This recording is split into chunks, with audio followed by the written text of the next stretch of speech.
Welcome to episode 613 of the Barcelona podcast, brought to you by the Blue Wire Podcast Network. I'm Jim Hilton. He's Domagoj Kostanjšak. And since it's the international break, we have a grab bag of sorts to talk about today, and then a fun game. The season began, Domagoj, 4 wins in 4 matches, and usually Barcelona, we're waiting for the international break so players can get healthy. But I mean, that's still true, but it feels like it's coming at a weird time because the team is playing so well, and now they have to take a little break. They lost Fermin Lopez, which we'll get into in a second. But more importantly, I'm just excited to have you back on the show after a few months so that we could just, again, have a little fun because it is the good times again for Barcelona. Yeah, thank you for that intro. That it feels really good to be back. I'm happy to be here again. It has been a while. You're right, but this is a good time as any to record because yes, it's actually the international break, but it's also a good time to be a Barca fan. After a while, we have some optimism, we have some hope. It's still early days, but those early signs are really really good. So I'm hoping this continues. And as you said, the international break can be a bit of a dampener when it comes to that because sometimes it just comes at a bad time. However, maybe we can use to just ease into the season a little bit. So we'll see how it goes. But yeah, as of right now, I'm quite optimistic, quite happy to be here as well. Well, the last time Barcelona won their first 4 matches of a season was the 2018 season, and that was the second year I was doing this show. I had a lot less gray hair, so it just tells me that it was quite a while ago. So I did start with a little bit of bad news, really just first 2 things, and then we'll jump into the game. Fermin Lopez has joined the other injured players on the roster. He basically got a week off since he went immediately to the Euros, was training, didn't play a lot, but was training. And then the Olympics, where he was a major player, started. And then he got called up to the Spain U21s and promptly picked up an injury. So he will be out until basically 3 to 4 weeks now, the end of September, when he's expected back. I mean, who knows for that? But yeah, it's really frustrating. There's really nothing to say about it other than it's another bummer. And Spain and Barcelona, it's no surprise, but it's like this for every club that if your players play well, they get called up to their national teams, and it's it's almost an indictment of the success of your players. But again, for Fermin Lopez, it's a reminder that these players are playing, especially the ones who jump between the U23s, which again just play for the Olympics, the U21s, and the first teams, and it's a lot of football. It is, especially for such a young player. I mean, he wants to play as much as possible, and I can understand that if he gets called up, he absolutely wants to go because for a player to go onto international stage, it's a great honor, of course. But even more so for a young player, and he's had so much success on the national stage that now he wants to continue doing that. So I'm not, you can't blame him for wanting to play as much as humanly possible. But at the same time, those young players that really need time to kind of grow into their bodies and see how much they can endure, how much football is actually healthy and acceptable for their age. So I feel like that's always something the coach has to keep in mind. But we can't really control that. And as far as I know, the reports say it's a minor injuries of sorts. I'm not sure. So it should be a bit 2 or 3 weeks, which is not that bad. But obviously Barca need bodies. They need someone because the squad is so thin that the way Flick is playing at this moment, with this high octane, aggressive football, you need to have a squad that can actually sustain that. So that's my main question moving forward. Is Barca have a good squad, but are they deep enough to actually be across all the competitions and be competitive across all the competitions, which is what you want from Barcelona, obviously. But we'll see what happens. As of right now, Fermin looks to be back in 2 weeks, maybe. So that would be the best case scenario, I guess. But even then, that injury in mind, maybe we should ease him in. But then again, we don't really have the luxury of easing players in because we'll probably need them on the front line as soon as possible. Well, the one thing I'll end the segment by saying is that Pablo Torre did get a few minutes there when the game was already 7-0 in the last contest against Real Valladolid. And I know he's a different player than Fermin Lopez, but he was the one player from the squad that I was surprised that remained at the club. I really thought he was going to be loaned out because I was like, how is he going to get minutes? I still have that question on how many minutes he'll possibly play this season.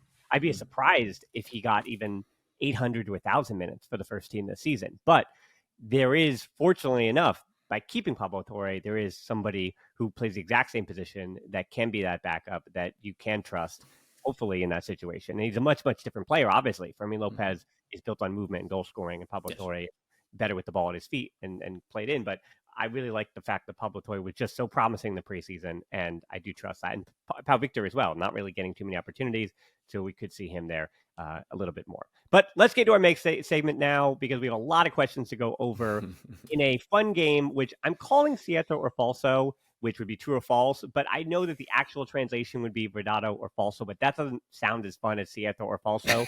So we're gonna do a little game of Cierto or Falso, or true or false, whatever you want to say here.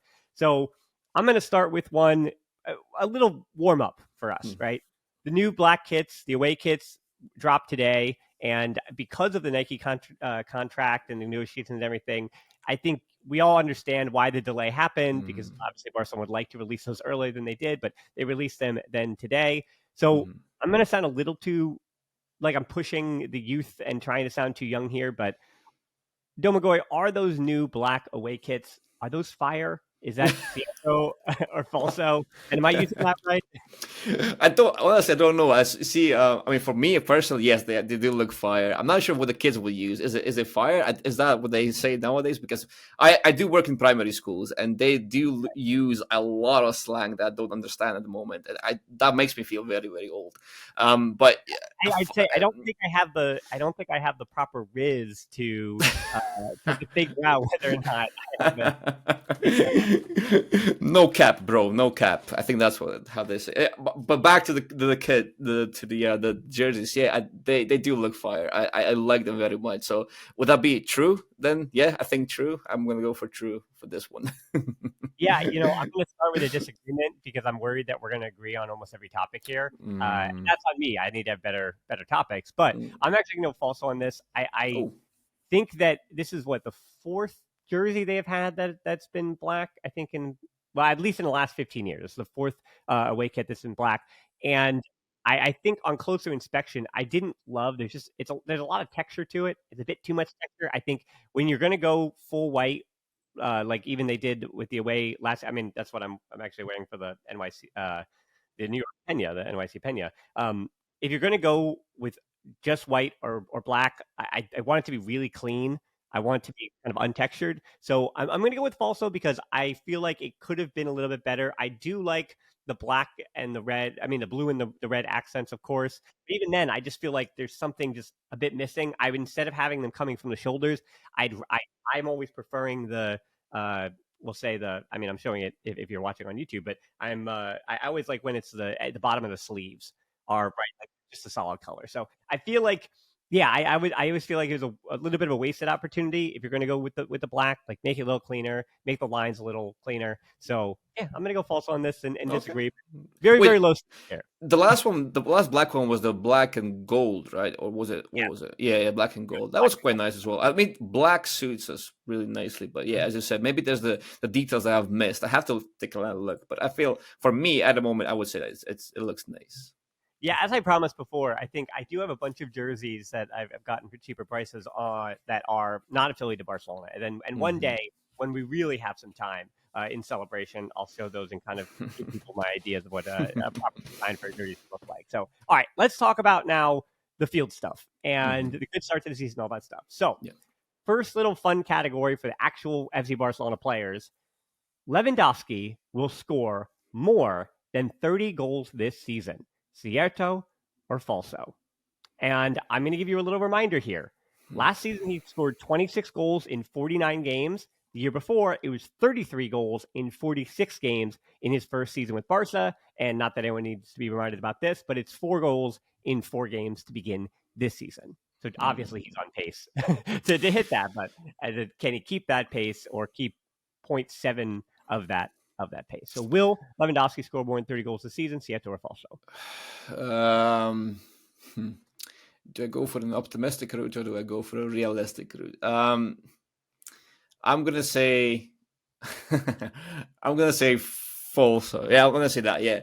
I don't think he'll score more than 30 goals. I think he can score more than 30 goals if this keeps up. But I think Barca are in a very, very good moment, and obviously things are looking very, very nicely, and we're all happy and celebrating. But I feel like with Lewandowski, it wasn't just so. Last season we kept saying, okay, it was the system that was the problem, because Lewandowski was trying all sorts of different things, and he was playing in sorts of different ways that didn't really benefit or optimize him. However, I feel like a big part of his issue was Lewandowski himself. So it's not just a system that was crumbling around him. It was also him who was trying to do too much, who was trying to be who he's not anymore. And I feel like in his head, he's still that guy who's in his prime and who wants to do everything. And yes, this start has been amazing, but I feel like it's gonna slow down. And once it does, I think he'll struggle again every now and then, and that will be enough not to reach 30 goals. But as I know, I could have said yes easily, because I think there's a world in which he scores 30 goals and more than 30 goals. But I'm gonna go with no here. So I'm gonna go with Falso. I'm going to Cierto for a different reason, because I think he's going to hit like 27 to 29. So I think it's going to be close to 30. But the reason I say no is because the spaces that are created in Hansi Flick's system, playing through the middle the way that they do, I think you're going to see a lot better goal distribution from, especially whatever you want to call the midfielders. And now playing at number 10 with Dani Olmo, like last season, reminder, Lewandowski was first in goals, but 12 was number 2 with Fermin Lopez. So there was not a lot of, we'll say, help for Lewandowski in the goal scoring categories. And I do think that obviously Lamine Yamal is going to have more. We're going to get to him in a second. Rafinha, I expect him to around a similar number that he's had the last 2 seasons. Dani Olmo is now being added, and he's going to score more than Gundogan did. Probably assist less, but he's going to score more. It's possible for Pedri to score less, but he is playing it deeper now. But who knows? When Gabi and De Jong come back, who knows where Pedri will be featuring in that lineup. So I do think that there will be more goals scored by the rest of his teammates. So I'm just grabbing 1 to 2 goals to each of those players from Lewandowski in his best version of a season. So that's why I'm going to guess it's 27 to 28. But if I had said less than 30 last year, it meant that Barcelona's results are more negative, right? It's like indicative of Barcelona, how many goals he scored.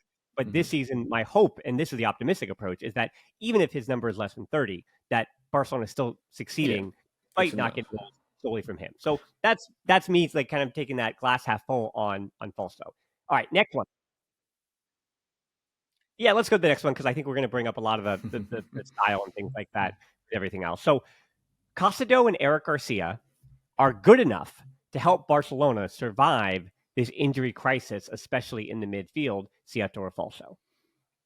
I'm going to go Cierto, because it feels like this season so far, the structure has been good enough to kind of compensate for the lack of that profile from a single pivot profile that we need. So I feel like if the system remains intact, if the compactness is there, if the connections are there, if players are close together, if the counter pressing is effective from there, I feel like we can manage with Eric Garcia and Castro in particular. So Castro, we know that physically he has some issues. I've done a whole report on him, and I feel like he's an excellent counter-pressing player, but he's not a player who can press and run over long distances. Right? That's where you kind of lose out on value with him. However, if Barca can keep this up, which is high intensity, but also high intensity not over huge distances, but also more counter pressing and more kind of mid to high block pressing, I feel like in that sense, if you can stay compact, if you can stay stable, and that also kind of means that's stable in possession as well. So how you attack informs how you defend.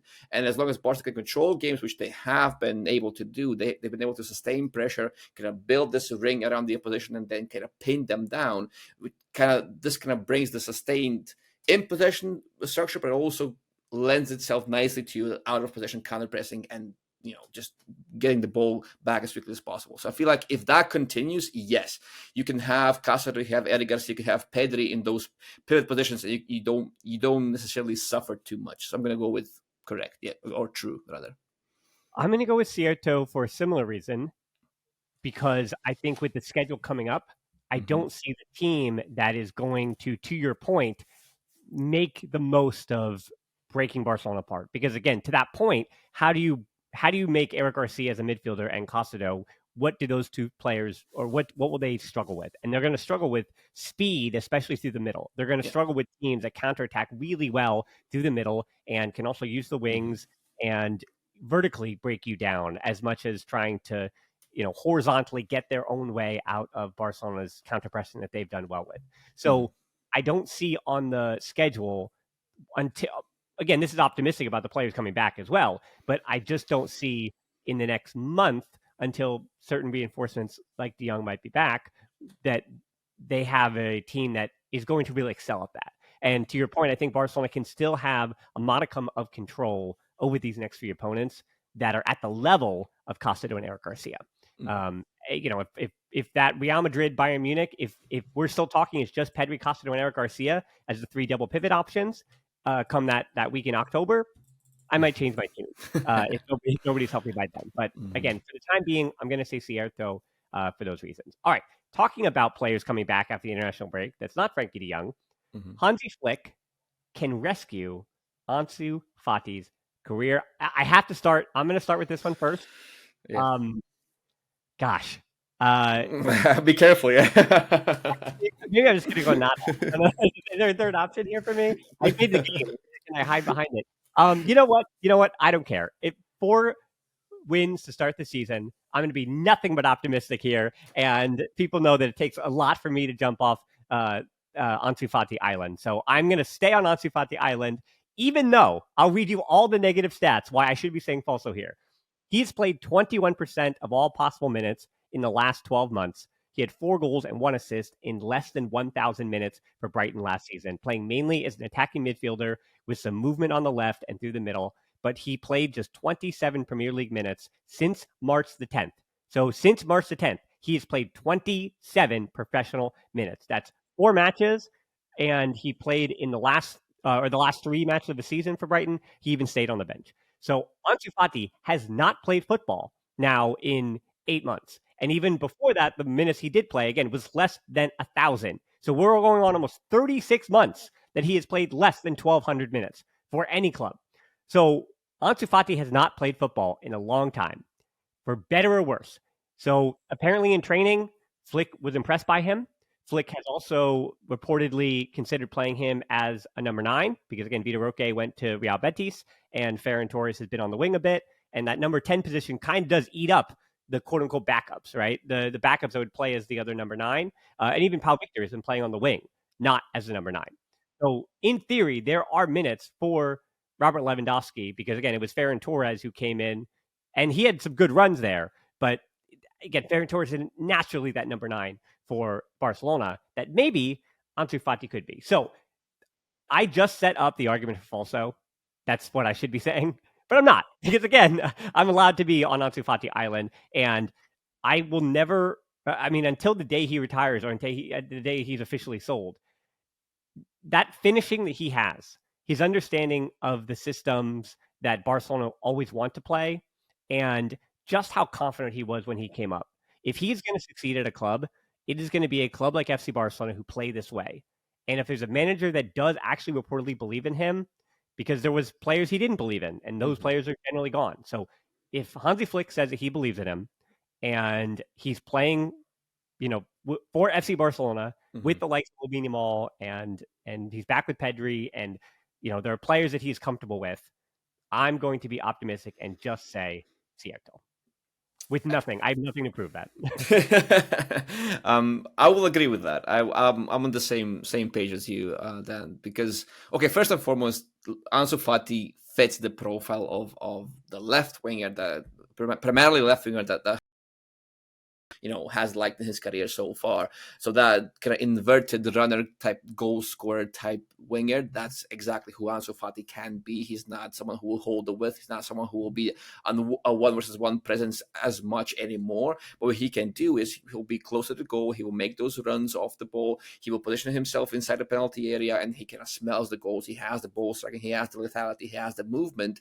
And now Barca have created so many chances down the middle, and that 6-yard box in particular. So that's where most of Barca's goals came from. And they were mostly high XG chances as well, so high probability of scoring chances. So I feel like if that setup continues and you have Ansu Fati coming down the left side, I would still prefer him on the left side than the center forwards role, to be fair. But if he's coming off the left side and he has Lamine Yamal, as I said, he has Pedri, he has Lewandowski even through that middle, I feel like he can be who he's meant to be. Maybe not his 100%, because we don't know if he's ever going to reach that anymore. But that's a physical issue. most likely, and that's what we're going to find out as well. Is this just a physical issue? Is it a psychological issue? Is it a mix of both? But as you said, Flick seems to like him, and I trust Flick. I believe that that's actually how he means. It's not something that he just said for the fans. I think that that's what he actually believes, because Barca could have sold Ansu Fati this summer as well.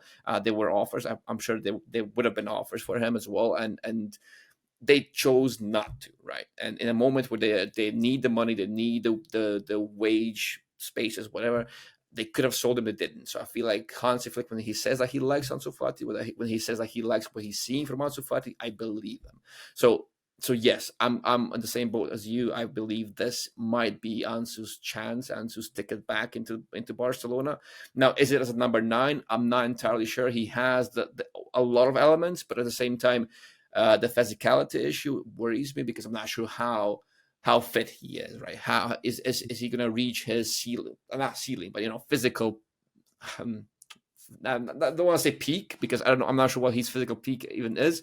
But if he can't reach those normal levels, let's call it that way, of physicality, I think he's going to struggle down the middle, especially with tighter marking, with the older responsibility of number 9 that come with it. But the rest of his repertoire is quite good for that role as well. However, I would still prefer him on the left side, because I think he fits that profile that Hansi Flick loves to have. That's why we saw Ferran Torres coming off the left as well in the first couple of games, because Flick loves those kind of profiles. It didn't really work out for Ferran in the end, but he was decent. He was doing what he was meant to be doing. Now, Fati is someone who I feel is similar to that, and so is Vitor Roque, because that's why I said Vitor Roque can be a left winger, because he has that same repertoire, the same arsenal of tools, but he's more of a goal scorer and someone who thrives off of movement rather than link up and creativity and all that stuff.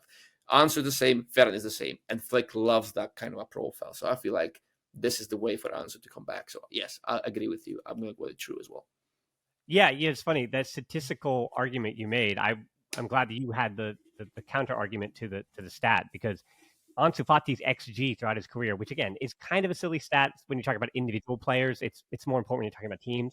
But his XG as an individual player has always been high. Like he does not have a reputation for missing chances. If you give him opportunities in the box, he generally finishes them at a higher rate, or a high rate average as your prototypical winger or forward or whatever it is. So the argument is that, to your point, that this Hansi Flick Barcelona will create chances. And Ansu Fati has proved, at least in his career, that while he struggled with some of the other parts, the physicality and the confidence, he does not lack confidence once that ball is at his feet and he's inside the box or nearing the box and something like that.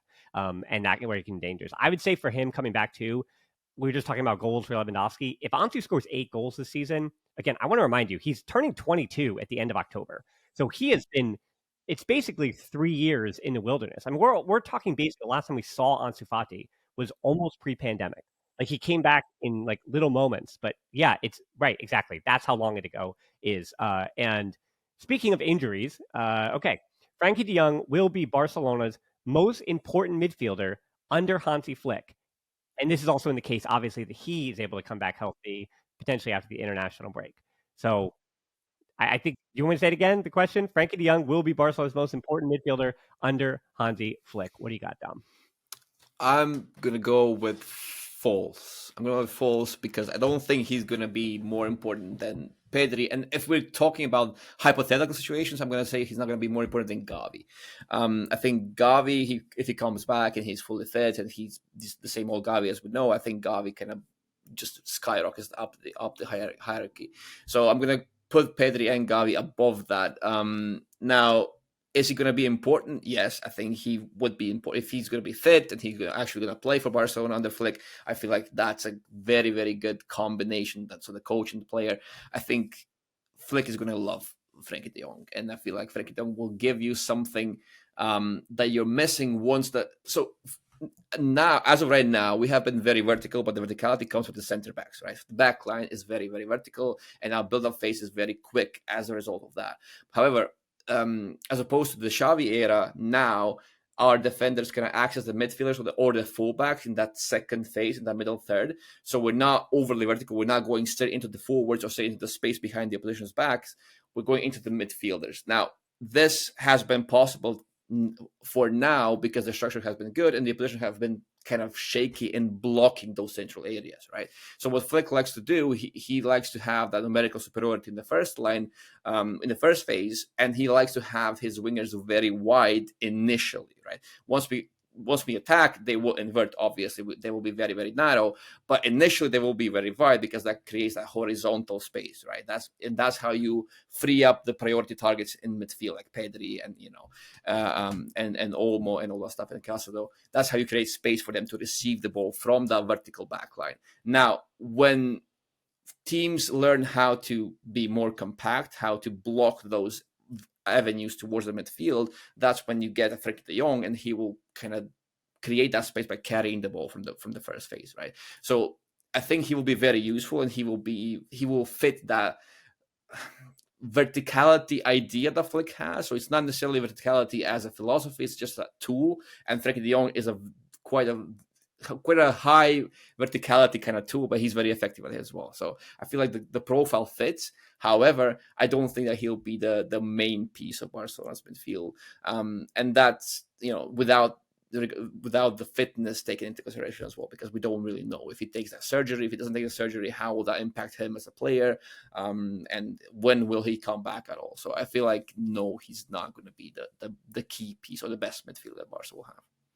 Yeah, I was trying to create a Cierto argument for this, but I have to agree with you on Falso because of the way you began that statement. And I just think in this system, even, I'm not saying De Jong isn't going to fit Hansi Flick. That's not what I'm saying at all. I think if anything, De Jong hasn't fit for how many seasons now? He really only had that one real string of success in the first season of Xavi between he and Busquets, when it actually made sense for the first time with those two. I think in that 2021, the end of that season, and kind of beginning the following season.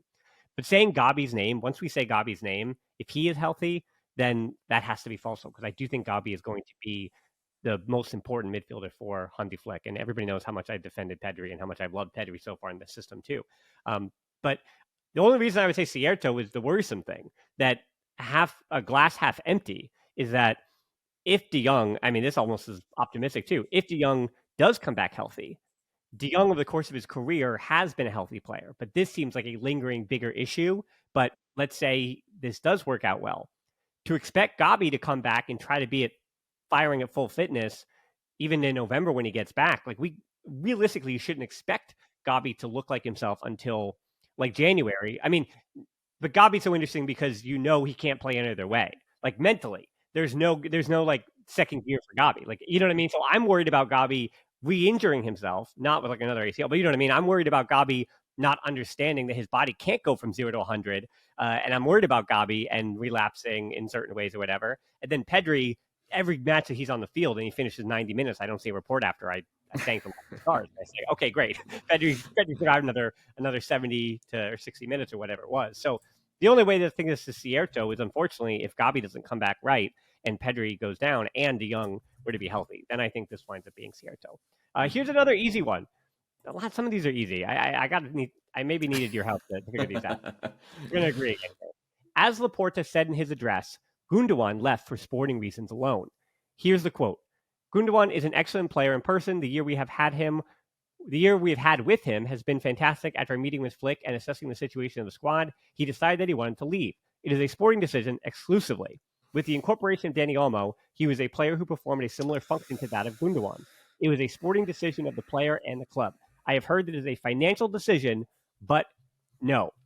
Now, usually, I think that Juan Laporta, being the politician that he is, I think that he has been, I am not in any camp that he has been. I don't know how many people outside of Catalonia are saying that he's an amazing, amazing president, but I'm also not in the camp that he has done a terrible job. Like, I always keep in mind that he is a politician. And, here in the United States, where politics seem to be really, a big part of an identity here, let's say in the USA, I find that those people who compare him to politicians here in the US that they do not necessarily like, I don't find him to be that. Mm-hmm. This is interesting to me, though, because this is one of the first times, and I really don't know what to think of this. This is one of the first times where Laporta very clearly, very succinctly said the opposite of what most fans kind of believe to be true. I think we all kind of understand that to register Olmo, they had to get rid of Gundogan. That made the most sense, right? And so this goes in exact opposition to what I feel like we thought was fact, and actually what Gundogan said as well. So this kind of goes against Gundogan's own words. So this is one of the first times where it feels like Laporta, again, like other things felt like a stretching of the truth, or if anything, I've defended Laporta in a matter of incompetence, because again, there is video footage of him hugging a jersey of a mannequin of Lionel Messi, and that was a month before Lionel Messi was gone from the club. So, you know, in his tenure, Laporta has basically, with this veiled sense of ignorance, has, you know, wound up trying to change the narrative after the fact. But again, this is interesting because his words are opposite of Gundogan's actual words about why he left Barcelona. So I really don't know what to make of this. I would love to say Laporta is Cierto here, and it was fitting for Gundogan to say, hey, for sporting reasons, I would have loved to stay there, right? It makes sense. Like if Gundogan did want to stay, then for sporting reasons, he would have made sense and it would have fit. So that would be the sliver of an argument why I would say that Gundogan would be saying that he left for sporting reasons. But I still, my gut says Falso here, right? Like it. Yeah, it has to be. It has to be Falso. It has to be Falso because I don't know.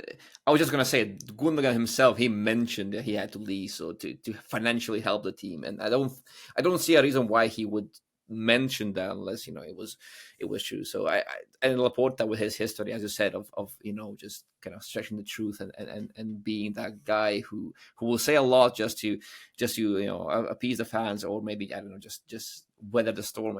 We know how he's like, so I feel like that has to be a false. But at the same time, maybe it wasn't purely financial either, but also not sporting. I think it was more like a cultural thing, maybe, because Gundogan, he was very, I don't want to say unhappy. He was happy to be at Barcelona, but he was unhappy with the state of the project. I feel like he came here to win. He came here to be the best club in Spain and Europe once again with Barça, and he didn't get that. Instead, he got like a project that was still in its infancy, the project that was still growing, with players who were young, with high potential, who were still kind of trying to find themselves. And yeah, sure, he was seen as this mentor type of figure who was supposed to guide them towards that stage, towards that elite level.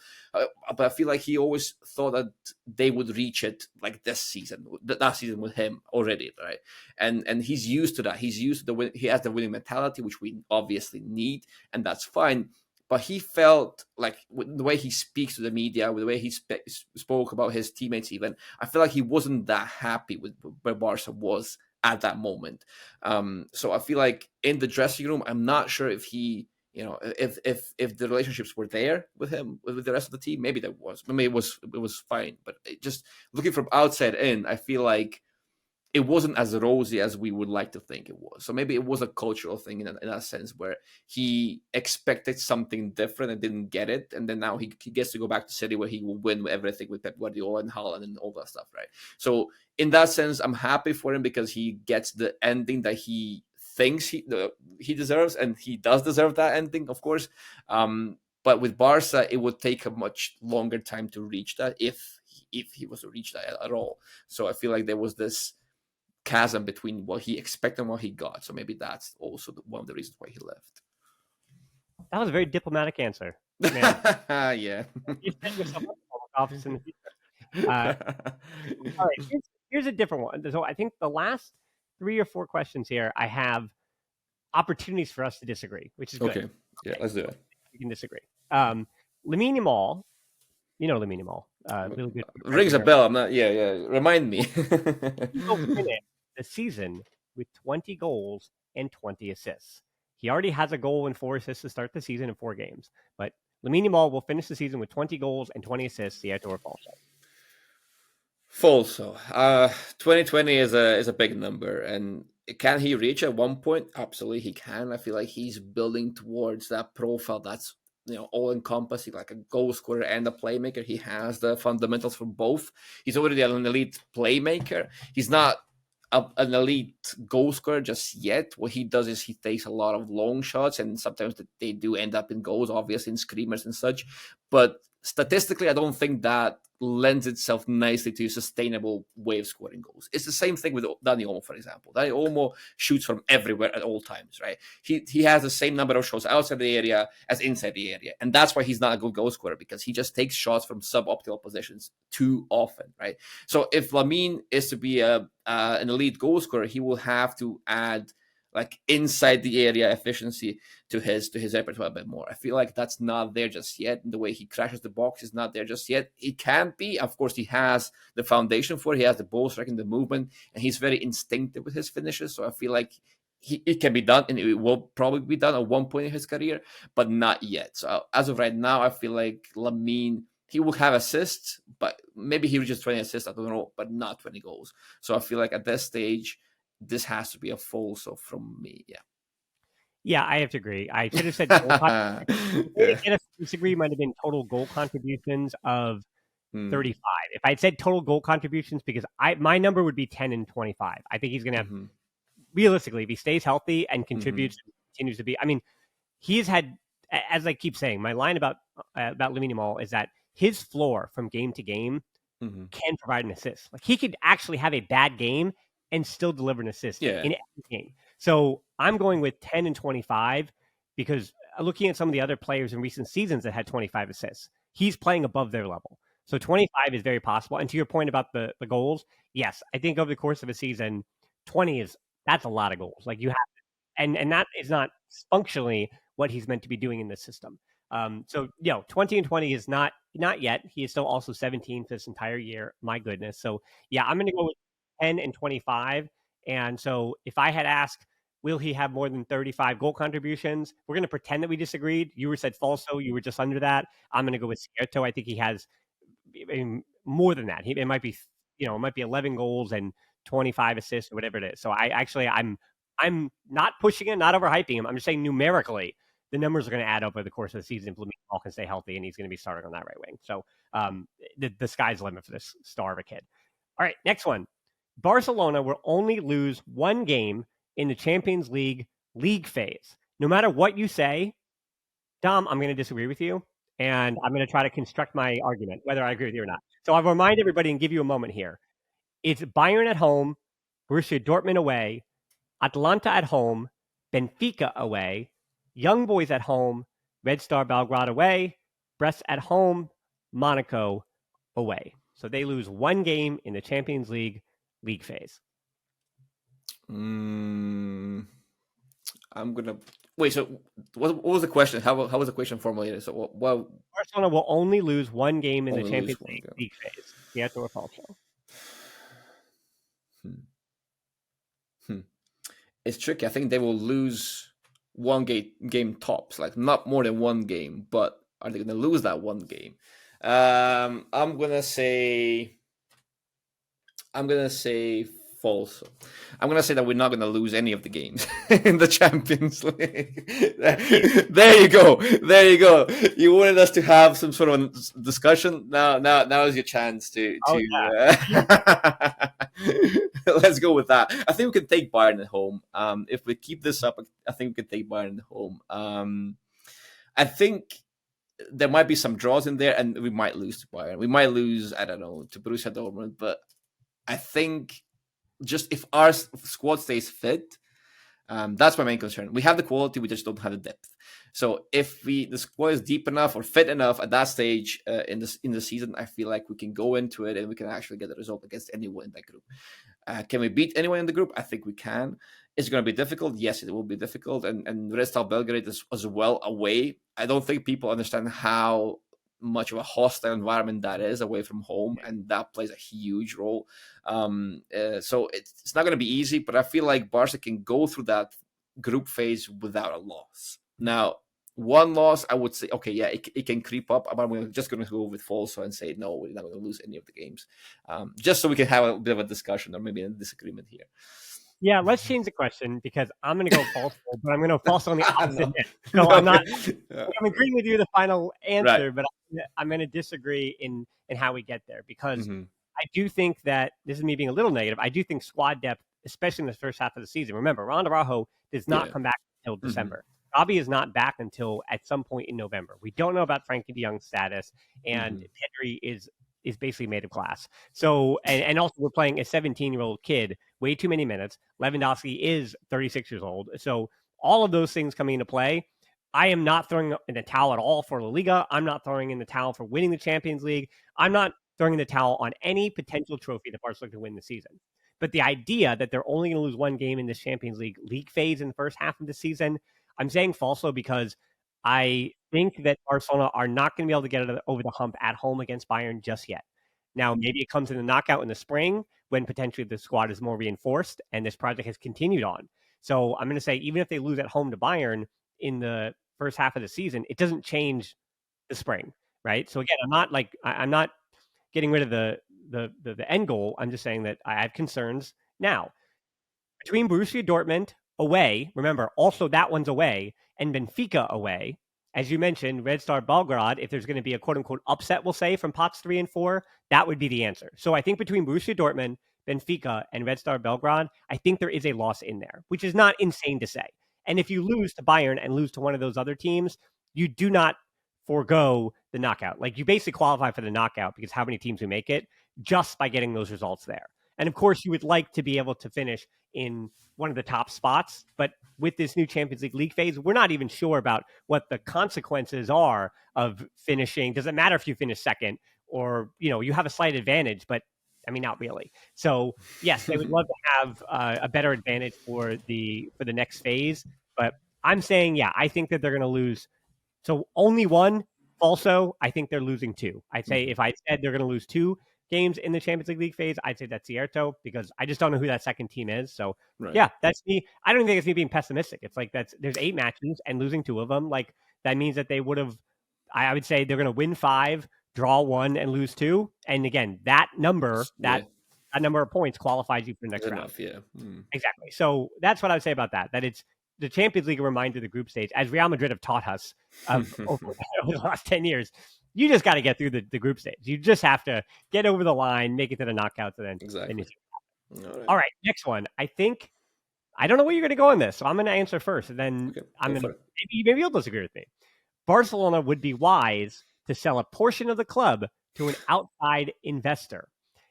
I am going to be very traditional here, and as the guy who loves the history of the club as much as I do, one of the reasons I'm a Barcelona fan, I would say falso. Because a reminder that I know winning matters. Winning Champions League matters. Signing great players matters. And my numbers go down when Barcelona don't sign great players. And my numbers go down, and I hear frustration. And it is frustrating to seed La Liga or feel like you're seeding La Liga to Real Madrid, or feel like it's difficult to put the 1-to-1 together and all those things. Barcelona is still. And this is a positive and negative that I always remind people of. Since basically Johan Cruyff arrived, since the moment Johan Cruyff got off of that plane, not that started the rivalry between Barcelona and Real Madrid, but as far as Barcelona being a larger than life brand that extends across the world, Johan Cruyff was a watershed moment, and then the combination, of course, of Ronaldinho, and then leading into Messi and Pep Guardiola. At that point, Barcelona was then reestablished as a global force.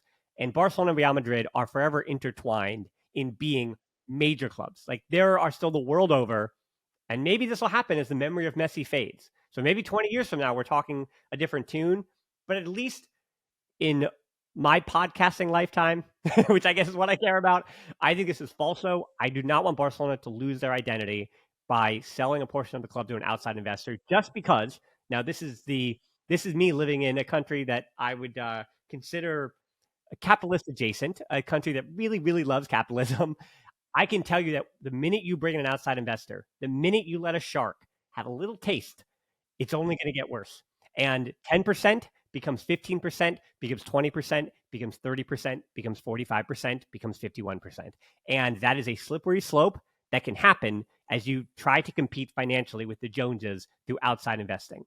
And if anything, the teams in the UK, when they took the big broadcasting money, and then especially the American billionaires and things came into that market, that didn't necessarily guarantee them Champions Leagues. It helped them compete with each other in the Premier League, and it raised the stock and the quality of the Premier League overall, and it just made more money for those clubs because now you're reaching even bigger audiences around the world. But if the goal is to still be one of the top teams in Europe and fight for the Champions League, I don't think bringing an outside investor helps as much as even signing Hansi Flick would have done. So I'm going to say, would it be wise? I think it's falso because it would look great in the short term. Sure, it'd be fun. New signings, stability for the club, something they have not had financially for years. They would pay off their debt. They could pay off the stadium, all that stuff. But I would rather have transparency and take the lumps and continue to try to trust in the best academy in the world than shake up what part of what makes Barcelona Barcelona. They still are. Obviously, I've said FC Barcelona, like all of us, like of all major clubs, like they're hypocrites in the way that they're, they use morality and they push their right. They think they're different. They think they're special, and they have to, because to make yourself unique and just say, hey, we're not just a faceless company kicking around a ball. Like every major club is a faceless company kicking around a ball. That's the way it works. That's the way the global sport works. But I think to make themselves special and to actually be able to rest on their laurels, they cannot take an outside investor with major pockets to fix their problems in the short term. Well, unfortunately, I have to agree with you. So yeah, maybe I just made a compelling argument. I feel like I made a compelling argument. No, that was a compelling argument. Yeah, you're right. But I didn't need convincing. But if I did, that would have been a great argument to do that. But yes, I think part of the reason what makes Barca special is exactly what you mentioned, right? Is the culture, is the academy, is that Mexican club mentality, this whole philosophy that we have. And I feel like that makes us so unique, so different. And that's one of the major reasons why we are supporters of the club in the first place. I don't know, but the new fans, the younger fans might be, chasing the names on the back of the shirt, but we are chasing, like, we are supporting the crest in the front, right? That's how you say it. So I feel like that when it comes down to it, selling to an outside investor, that would be just selling a part of what makes the club what it is right now, right? So the soul of the club, if you will, to be more poetic about it. But I feel like I don't have much to add here, to be honest, because that's it. I mean, if you sell, you just become another club in the lineup of clubs that have investors, that have the oil money, that have the financial means, but they'll lose that soul. And I feel like Barca must not allow themselves to be in that position, even if it means a longer rebuild, even if it means not buying the best players, but creating the best players. That's even better, right? That's even more of an accomplishment. It feels much better when you do it that way anyway, right? So we're not strangers to buying players and buying great players, but at the same time, we also want to trust the academy. We also want the Bernals and the Casados and all those players, Lamine Yamal, to kind of come through and become the best, starting at the club and finishing at the club if possible. So that's kind of what makes Barca. And I feel like selling would just be throwing that away. So I'm just going to have to agree with you and say, yeah, falso as well. Well, as we wrap this up, I wanted to have a question on Barca Femini, but everything I kept coming up with was all Cierto. This team looks just as good as they did last season, having won the Champions League. So we'll see how their season goes. I'm not ready for any just Cierto, especially with Alexi Putellas back and finally looking healthy for the first time in quite a few years in the preseason. So I guess the last one here is kind of easy, and then we can cut this out and go home. Rafinha is a guaranteed starter when the whole team is healthy.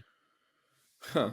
Is it easy? When the whole team is healthy, So who would theoretically kick Rafinha out of the lineup anyway? I don't know. So I'm gonna say true for now.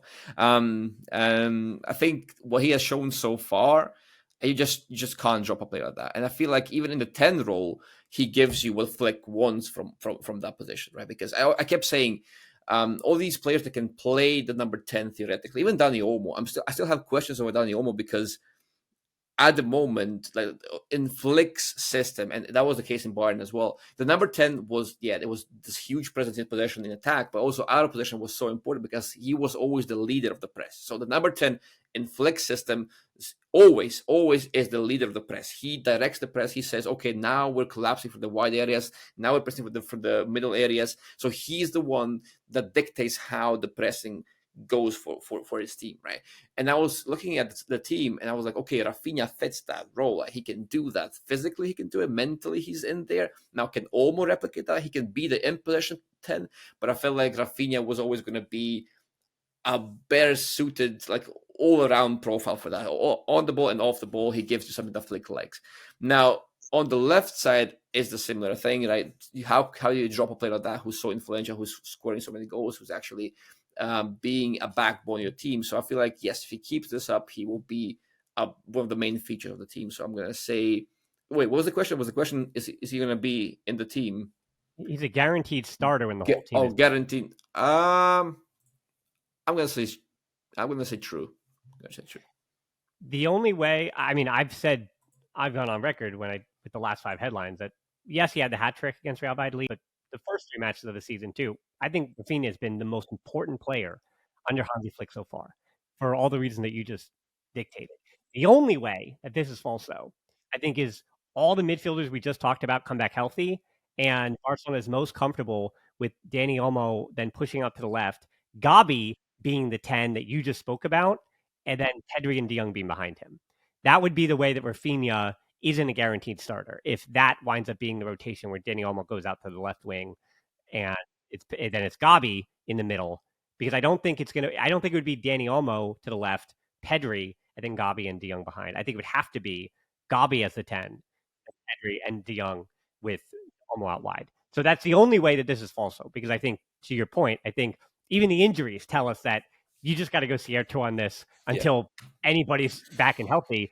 The only also way that this is falso would be if Ansu Fati is the second coming of Ansu Fati, right? And he is the more natural fit as a left winger, but I also it's not true at all, though, because now Rafinha has now played at the highest level left wing almost as much as he played on the right wing, and he's looked just as comfortable on the left wing now for the last season and a half, or well, really just like 1 calendar year, than he did on the right wing under Xavi since the day he arrived. So being a left wing, right wing, in the middle, it's all fit for him. And we're saying guaranteed start on the left, but he just might start every game because you have to rotate. Well, you should rotate Lamine Yamal every now and then. And then who's the best chance to start on the right wing in that situation? It's Rafinha. When Dani Olmo needs to be rotated, who's the best opportunity to start in the middle there? Seems like it's Rafinha. So I think guaranteed starter anywhere, because his versatility means that he can play all 3 of those positions behind Lewandowski or the number 9. And so far with his counter pressing and his work rate and his scoring goal contributions, he just looks like he's a guaranteed starter. So, all right, last one for you, Dom. Cierto or falso? People should check out Barca football and check out. Is that Cierto or falso?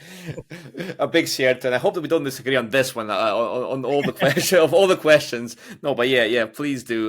We've been making a lot of content lately. The transfer window has been hectic for us, but we've managed to cover, I think, every single player that we wanted to cover, and we're still covering them across the channel. So threads, blogs, YouTube videos, podcasts. We've been doing live sessions as well lately, which have been good. We get like around 3,000 people watching, so I'm very happy with that.